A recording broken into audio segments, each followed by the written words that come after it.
We understand that there has been a plane crash on the southern tip of Manhattan. You're looking at the World Trade Center. We understand that a plane has crashed into the World Trade Center. We don't know anything more than that. We don't know if it was a commercial aircraft. We don't know if it was a private aircraft. We have no idea. It does not appear that there's any kind of an effort up there yet. Now remember, oh my God. Oh my God. That looks like a second plane. Terrible. I did not see a plane go in. That just exploded. We just saw another plane coming in from the side. Oh my goodness. Oh God. There's another one. Oh my goodness, there's another one. This seems to be on purpose. Oh my goodness, Plane? now it's obvious, I think. Oh, it was another Oh no, okay. explosion. Explosions, multiple explosions, ladies and gentlemen. We just saw another explosion. Obviously. We're just watching it again. It's the first time. This is the other tower, ladies and gentlemen. Another explosion at tower number 2 of the World Trade Center just happened live. So you have no idea right now? There's another one. Another plane just hit. Right. Oh my gosh! Another plane has just hit. It hit another building. Flew right into the middle of it. Explosion. My God! It's right in the middle of the building.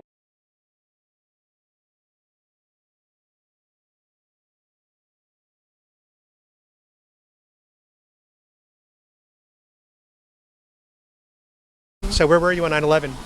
I was at home because my oldest daughter stayed home sick and she was in my bed and she happened to be watching the news and she screamed and had me run in there, and so we sat there and watched everything unfold, and I will never forget. So your young daughter is the one that kind of alerted you to what was going on. Mm-hmm. Yes. Had she not seen that, you might not have watched it live then, right? No, probably not. Wow, that's crazy. Yeah. Well, thank you so much. Okay. Thank you. My name on YouTube is Adam Francisco. Okay. And her channel is the Polish American Brotherhood. Okay. So you can find your interview on that channel. And we will always remember. And if you've never been to the 9/11 Memorial in New York City, everyone should go and pay their respects. I was actually in college as a freshman, and my mom made me sign up for golf classes. So I got there my first day. It was my first day of golf classes. I show up at 8 a.m. There's no one there. I look at the TV. I see one of the Twin Towers on fire, and my first thought was maybe there was a kitchen explosion. And so I ran home to my dorm. I said, screw this golf course. This is news. I get home to my dorm, turn on my TV. I was the only person with the TV in the entire dorm. So I started knocking on people's doors, saying, everyone, come to my room, come to my room. We got to watch this. This is like history in the making. And so I brought everybody down to my room, and there were about 20 of us watching on my little TV 9/11. And we saw the second plane hit in real time. So I'll never forget that. Crazy. For me, I kind of didn't believe what I see on TV, and I thought it's somebody making some kind of fake story or something like that. Then when I find out, my heart just got broke. Yep. So. And you guys know my parents were living in New York City at the time. My dad actually worked very close to the World Trade Center. He worked at the Federal Reserve Bank, which was a few blocks away, a few blocks south, I think, from the World Trade Center. I couldn't get in touch with my dad all day because the cell phone lines were overloaded in New York. So I went probably 16 hours in the dark. And mind you guys, back when I was in college in 2001, we didn't have iPhones. We didn't have like that kind of technology. So if I couldn't get through on a phone, I couldn't get through, period. And so I couldn't find out what happened to my dad for about 16 hours. And to me, it was terrifying not being able to hear from my own parents. So that was my experience with 9/11. Hey guys. I remember where I was at 9/11. I was a freshman in high school at Seminole High School over in Sanford, and I was in first period, my drama class, when the first plane hit, and so we heard it happen. They turned on the news immediately, so we saw when the first plane had just hit the building, and then the bell rang to go on to second period, and I got into my French class, and the TV was going, and we watched the second plane hit also live. I remember thinking like this isn't happening, this can't be real. And then also I remember later on in that day, all of my Muslim friends, their families were pulling them out of school for fear that there would be retaliation against Muslims. Even in our high school, I think that's one of my most vivid memories, really, is like, where was I at 9/11? I guess in previous generations, my mom told me one of her most vivid memories also when the Challenger exploded. She was nursing my older brother. I wasn't born yet.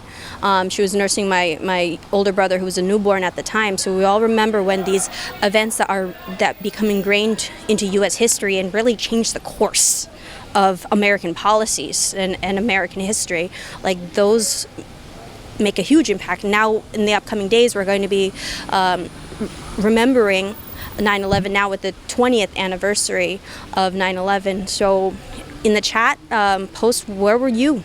Nicole, I know you mentioned that you remember where you are. So we'd like to hear your guys' stories, because like we all remember what happened on that day, where we were, and I think that we need to keep remembering that, because 9/11 is something that should never be forgotten. We need to remember the lives that were lost on the day and the bravery that really unified America. Well, I was working in my office. I'm an orthodontist.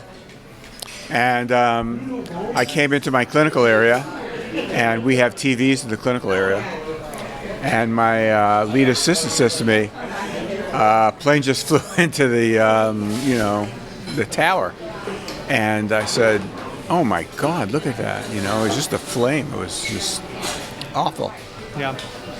And I figured, well, stuff happens. I've been on planes going to LaGuardia and Kennedy, and I know the approach over the Hudson River, and I thought somebody made a mistake. And I went, did my thing with my patients and went back to my office and did my prescriptions and paperwork and stuff like that, and I came back out. And she goes, Dr. Gittes, another plane just flew into the southern tower. And I said, oh my God, what's that? That can't be a coincidence. And she goes, they're saying it's war. And I said, well, and then George Bush is giving some kind of speech to some, like kindergarten people or first graders. And that's when I walked up to the president and I leaned over and I whispered into his right ear, a second plane hit the second tower. America is under attack. And I looked at the president. I could still see him facing forward with his head bobbing up and down. I honestly believe he was thinking about the burden that he accepted when he took the oath of office. I like to say that's when he became the president. And his plane is headed off to some presidential retreat, and I'm there with like 6 kids in my office, and these towers are all aflame, and it was just horrendous. My cousin was in New York at the time pursuing, the Supreme Court of New York State was located in the World Trade Center.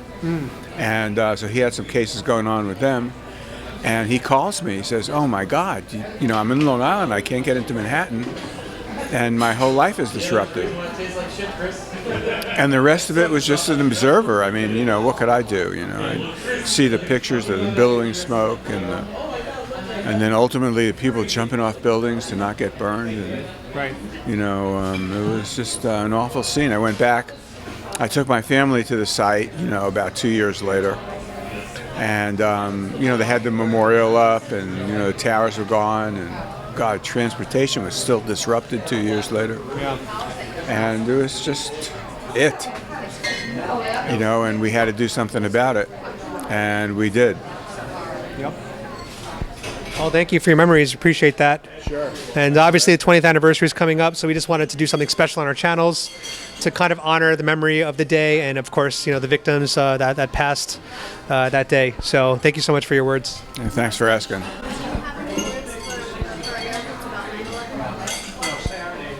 Yeah, because there's a lot of, young kids today, for example, that weren't alive during 9/11. So any words for, people that might not appreciate or understand?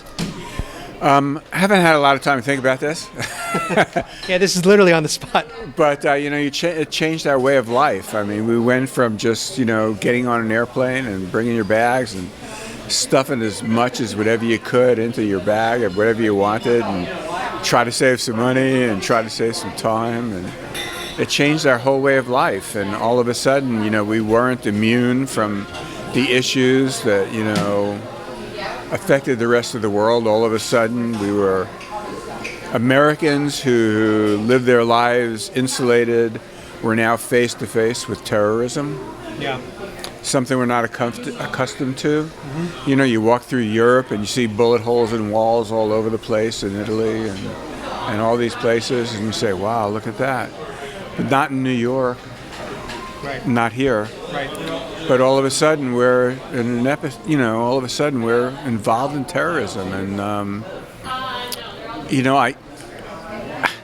we didn't have any chance to think about how I don't know that the people in Washington had a chance to actually plan for what happens if.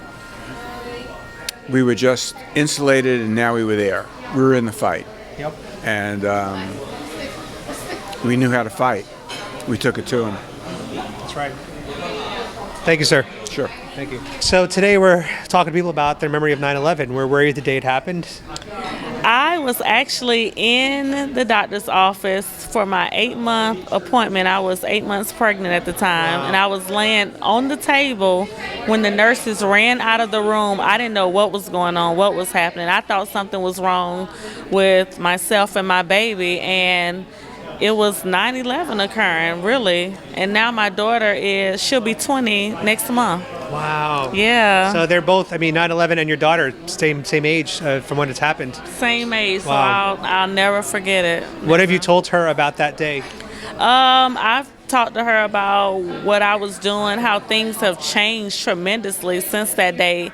Even something as simple as being able to go into the airport and walk your loved one all the way down to their actual gate. You can't do that anymore. So the world has really, really changed. We've always talked about all the lives that were lost. I remember distinctly airplane full of, I think it was students traveling on a field trip going someplace, and they didn't make it. So the students, as well as the chaperones, everyone that was actually on that plane. So it's heartbreaking. It is. Yeah, absolutely.